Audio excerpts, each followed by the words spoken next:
आज था वट सावित्री की पूजा और इसे नाक से सिंदूर लगा के ही हमारे बिहारी और यूपी बिहार साइड में महिलाएं करती है। और ये बहुत ही प्यारा सा त्यौहार है। मुझे तो बहुत ही अच्छा लगता है ये उपवास करना और ऐसे पूजा करना और सजना संवरना। तो एक दूसरे को ऐसे सिंदूर लगा के हमने ये पूजा का शुभारंभ किया था। सिंदूर ही सबसे मोस्ट इम्पॉर्टेंट है इसमें।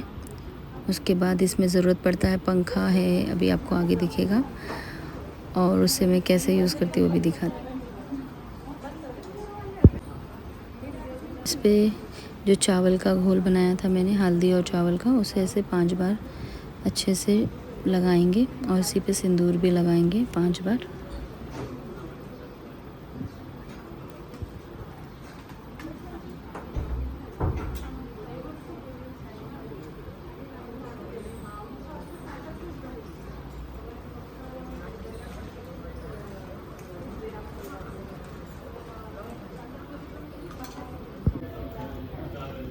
और यहाँ पे मैं ये जो बरगद का जो एक पत्ता होता है, इस पे पति का नाम लिख के या ऐसे भी आप सिंदूर लगा के उसे बालों में लगाया जाता है।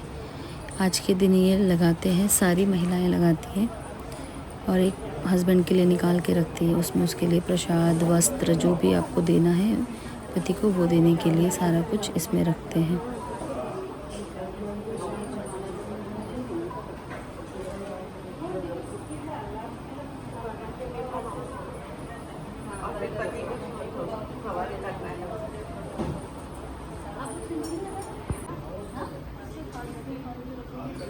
यहाँ मेरी फ्रेंड फ़र्स्ट टाइम कर रही थी, उसको मैं कुछ कुछ बता रही थी। जैसे मेरी मासी जी है, वो उन्होंने मुझे बताया था, वैसे मैं इनको बता रही थी।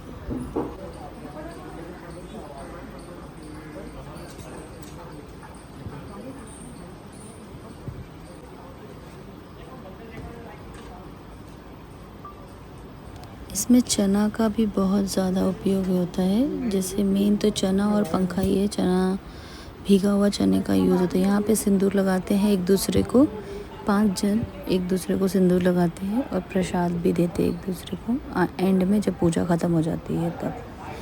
तो इनकी पूजा ख़त्म हो गई थी तो फिर उन्होंने मुझे लगाया और मैंने इनको, फिर इनका मैंने आशीर्वाद लिया। फिर हमें पंडित जी ने कथा सुना रहे थे वट सावित्री की, तो हम ध्यान से सुन रहे थे।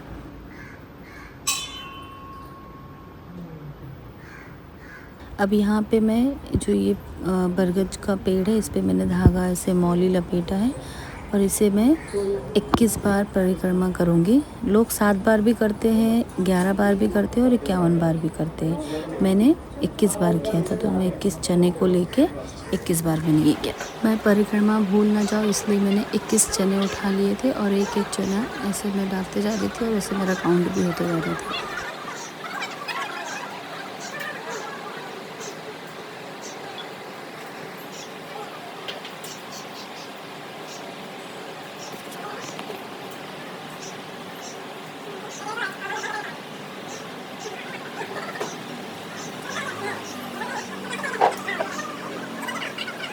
अब यहाँ पे ये पंखे का यूज़ होगा। ऐसे बरगद के पेड़ को हवा देना है, फिर इन्हें गले मिलना है और फिर इन्हें प्रणाम करना है अच्छे से, और हमारी पूजा होती है समाप्त।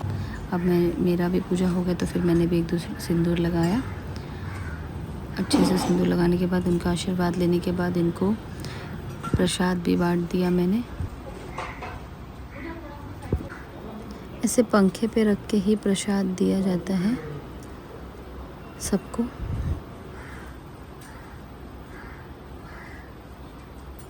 यहाँ मेरे पति की लंबी आयु के लिए मैंने ये पूजा किया है। अब ये समाप्त करते हुए मैं घर जाऊँगी।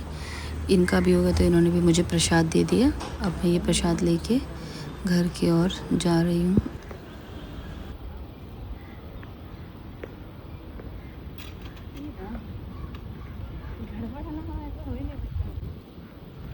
फिर घर आके मैंने मेरे पति की पूजा की, पति को प्रसाद दिया, उनके पैर पड़े, फिर मेरे बेटू से थोड़ा सा ये किया, फिर उनके गले मिले। ऐसे मिलना जाता है। फिर हमने फ़ोटो क्लिक की, वीडियोस बनाए कुछ। मेरे पति शर्माता है इसलिए मैं ज़्यादा वीडियो नहीं बनाती उनके साथ में। फिर ये हमारा बेबी। मिलते हैं आपको न्यू ब्लॉग में। Thank you.